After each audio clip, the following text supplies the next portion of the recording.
আগামী 2 দিনের মধ্যে ইরানের সঙ্গে আবারও আমেরিকার আলোচনা হতে পারে বলে ইঙ্গিত দিলেন মার্কিন প্রেসিডেন্ট ডোনাল্ড ট্রাম্প।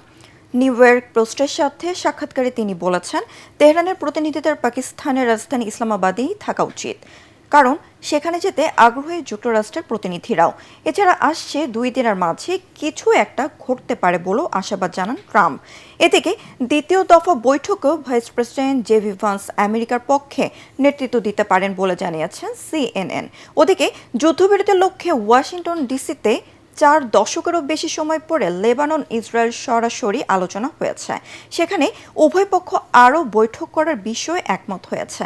আরও জানাচ্ছেন আদিব মোহাম্মদ। আগামী 21 এপ্রিল ইরান আমেরিকা 2 সপ্তাহের যুদ্ধবিরতি শেষ হতে যাচ্ছে। এর মাঝেই হরমুজ প্রণালীর নিয়ন্ত্রণ নিয়ে 2 চিরবৈরী প্রতিপক্ষ নিজ নিজ কৌশল অবলম্বন করে অপর পক্ষকে কোণঠাসা করতে চাইছে। ইউএস স্যান্টকমের কমান্ডার অ্যাডমিরাল ব্র্যাড কুপার দাবি করেছেন, ইরানের বন্দরগুলোতে অবরোধ চালিয়ে দেশটির পণ্য আমদানি রপ্তানির পথ একেবারে বন্ধ করে দিয়েছে তারা। নৌপথেই ইরানের প্রায় 90% বাণিজ্যিক কার্যক্রম চলে।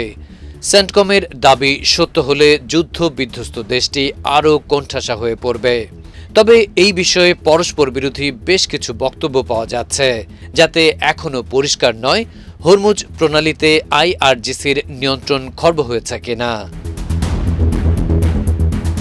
এদিকে গত শনিবার পাকিস্তানের রাজধানী ইসলামাবাদে তেহরান ওয়াশিংটনের 21 ঘণ্টার ম্যারাথন আলোচনা আলোর মুখ না দেখলেও আবারও উভয় পক্ষ বৈঠকে বসতে যাচ্ছে বলে ইঙ্গিত দিয়েছেন আমেরিকান প্রেসিডেন্ট ডোনাল্ড ট্রাম্প।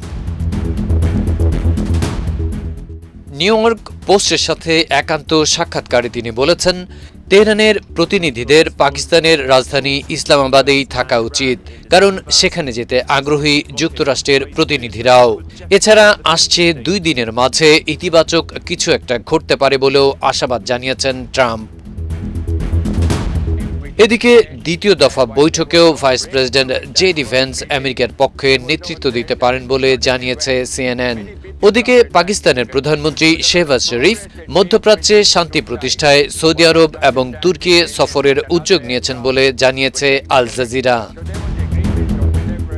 অন্যদিকে যুদ্ধবিরতির লক্ষ্যে ওয়াশিংটন ডিসিতে 4 দশকেরও বেশি সময় পর লেবানন ইসরায়েল সরাসরি আলোচনা হয়েছে।